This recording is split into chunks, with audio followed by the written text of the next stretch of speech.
Riot Fest Day 3. Hi, Lauren O'Neill. Hi, Brian Phillips. Hi, Josh Caterer. Hi, Josh Hello. Caterer. How are you? I'm great.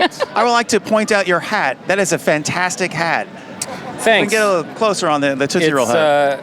It's not the hat that I wore during our set because I impulsively flung that one out into the crowd at the end of sometimes the spirit comes over you. Right. And you want to give a little more. Can I ask a question? Are you really a Tootsie Roll fan, or do you just feel bad because it's such a terrible candy? Tootsie Roll, not a sponsor. I have mixed feelings about Tootsie Rolls because I enjoy the taste. The texture, you really got to be in the mood for it. Your dental work has to be on point too. If you have fillings, you lose a crown. if your fillings are loose, Is don't it more eat about the Tootsie Rolls. wrapping of it? Because you have to kind of twist it open. But does it remind you of your grandfather or It's grandmother? nostalgia. It's a lot of nostalgia. It's the Malort of candy. Let's be real. When I was a kid, my favorite candy though was candy corn. Yeah. Still But is. I haven't seen the hat for candy corn, and if I I'm come gonna across get you it, I'll one. buy it. Guess what you're getting for Christmas? Thank you. Did you have the Malort candy corn? Did you bring that in one day, or is that somebody? Okay, I'm just thinking of something else. Okay. I don't think. Anyways, Smoky Popes. Smoking Popes. Oh my God, Smoky Popes. 30th anniversary. Born to Quit. How does that feel? It feels time is weird. If you think about time and years, and if you go down that rabbit hole, it blows your mind. So, I don't know. It's hard to say how I feel about 30 years going by. Like, I can't believe that. I can't believe I'm here. Like, human existence is very strange. Yeah. And so, I'm just glad to be at Riot Fest. Yeah. Hell yeah. We're glad that you're here too. I mean, how many times has Smoky Popes played Riot Fest? Like 37 in its 20 years? Yeah. I mean, it depends on if you count 2 years ago when we got rained out. We were Definitely here, counts. but we weren't allowed to play. I remember that. They had So- football on the screen during the rain delay. That We year. actually rioted because of that there at was Riot upset Fest. people. We were like, Yeah. "Stop!" That's the one time you can do that legally. And I think that this would be the third time we've actually played at Riot Fest. 4 if you count the time we got rained out. Okay. Feels like at least feels like 26. more. Yeah. Yeah, doesn't it? Like, well, maybe here's the thing, because Josh Caterer, one of my favorite people to run into at assorted Chicago shows all over Chicagoland, actually. Maybe it's that you're always here, even when you're not in business. Here in spirit. You're here in spirit. You're here supporting other bands. And you are really like a scene champion. I mean, you're a legend here. So many bands look up to you and your band. And you go to so many, you are a scene supporter. You actually show up and you're there. And I'm curious if there's any new Chicago bands that maybe we don't know about yet that is on your radar that you're digging.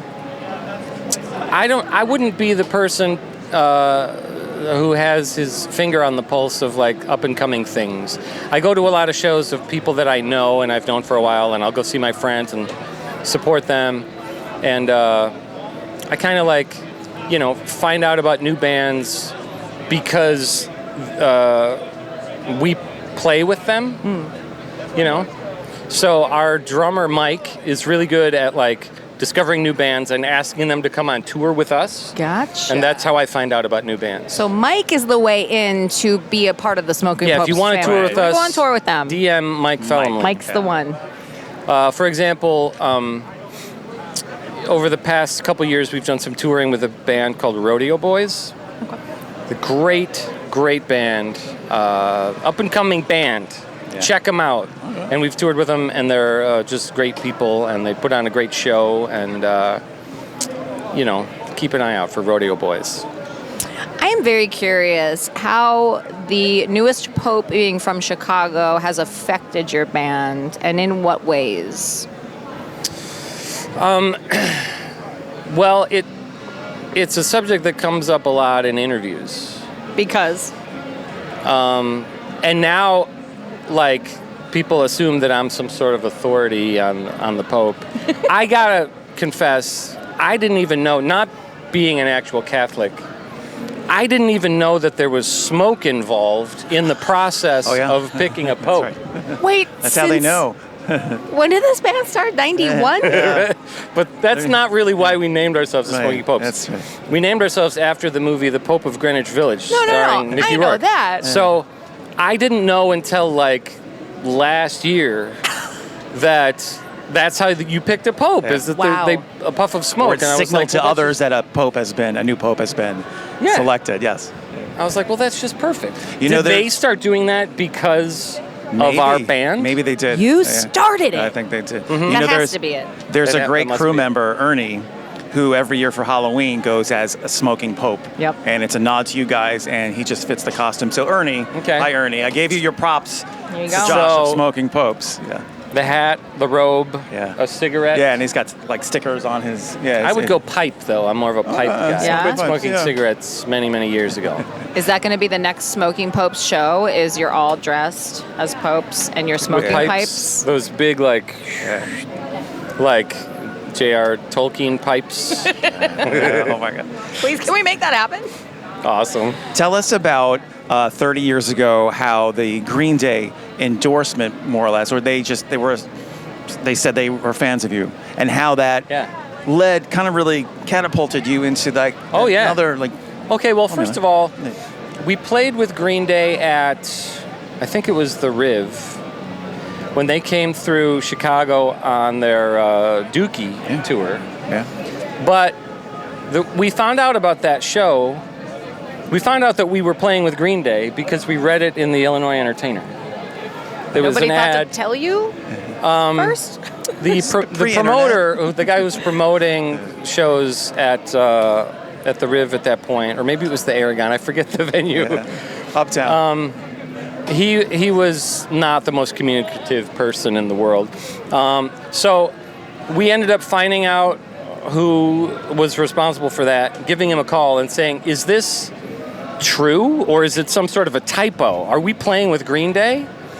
And he said, "Yeah, they requested you, and so we figured you'd want to do it. So we just put you on the ad." And so I was like, "You're correct. We do want to do it." But that's quite a gamble. Yeah. Just to go ahead and print it without actually talking to anybody in the band. They're like, "Yeah, you're free. Yeah, you're good. You'll be free." Yeah, so that was interesting. And then we went and played the show and met them. And it turns out that they were fans of ours, and they had our first record. We just had our first record, Get Fired, was out at that time. And they knew it.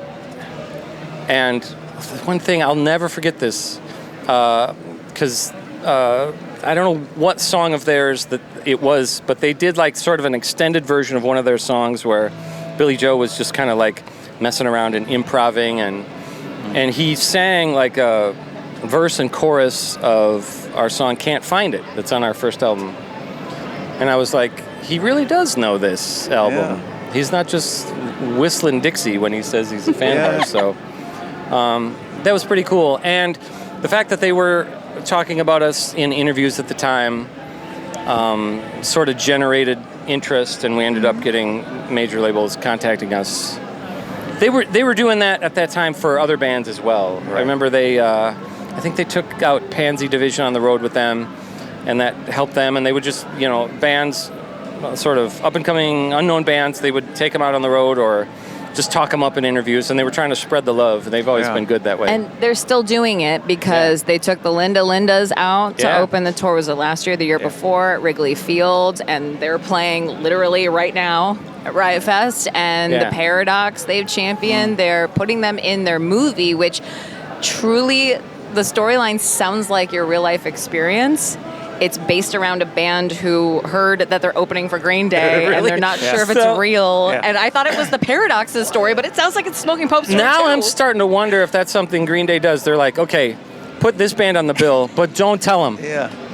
Just print it. Let them figure it out. They'll figure it out. Hopefully they'll see it and they'll show up. That's amazing. Yeah, the movie's New Year's Rev. I mean, we all should have a pizza party and watch it together. We should. All right. We'll watch it in the lounge. We'll put it up on the screen in the lounge. Perfect. There we go. Perfect. Is there any communication? Have you ever kept in contact with Billy Joe or Trey Cool or Mike over the years? It's been years since we've talked to any of them, but they would just kind of show up. I remember we played out in California. Can't remember what year it was, but Trey just kind of came to the show and, hey guys. So I wouldn't say we keep in touch, but when we run into each other, it's like, hey, what's up? That's really cool. And that's how it is with a lot of people. And that's one of the things that's awesome about Riot Fest, is that there are people who, like, I only see at Riot Fest, but we know each other. And so we're like, hey, I'll hug you. How you doing, man? We talk for like a minute and a half, and like, I'll see you next year. Yeah. Do you feel like it's kind of like summer camp? Yeah, it's like a little punk family reunion. Yeah, because we feel that on the other side. I mean, all of our friends and our family and our listeners just coming out, we definitely have that community that not every festival imparts upon people, and I feel like that's why we're so lucky that this amazing festival is here in Chicago. Yeah. 20 years. Not every festival is like that. I think that there is something kind of specific about the bands. It tends to, like the bands that are playing Riot Fest, they all kind of know each other. You know, they do a really good job of curating a specific, it's not that it's all homogenized, but it's like things that are all adjacent to each other really well. Yep. Yeah, that's right. Mike does that. A really great job of really that. Great job. Every And year. I think that's why it's been so successful for 20 years, you know. And I think the great thing about Riot Fest back here in the press area, that it's open bar all day. Yeah, I can tell. You're a little loose. You know? Lala doesn't do that. I'm just saying. Just saying. Yeah. Well, thank you for stopping by. I don't know if you know this, but Deanna from Sincere Engineer, every year we predict the Bears season, and she goes up against someone. I don't know if you would be up for going up against her this year. She made her picks yesterday. Oh, I'm not a football person. You don't have to be a football person. You just have to say if they're going to win or lose. I don't want to peer pressure you, but the winner does get a pizza party. Oh, well, they're going to win. Yeah. Bears all the way. Yeah. 16-0, even though they've lost the first two games. You clearly are not a football person. They're going to get so many baskets. Josh, thank you so much. Thank you for the new album, Lovely Stuff. Just came out in April. If you don't have it yet, go get it, go stream it. And it's always a pleasure to see you. Thanks for having me. Nice Delightful to meet you. to talk to both of you. Nice to meet you. Happy Riot Fest. Woo!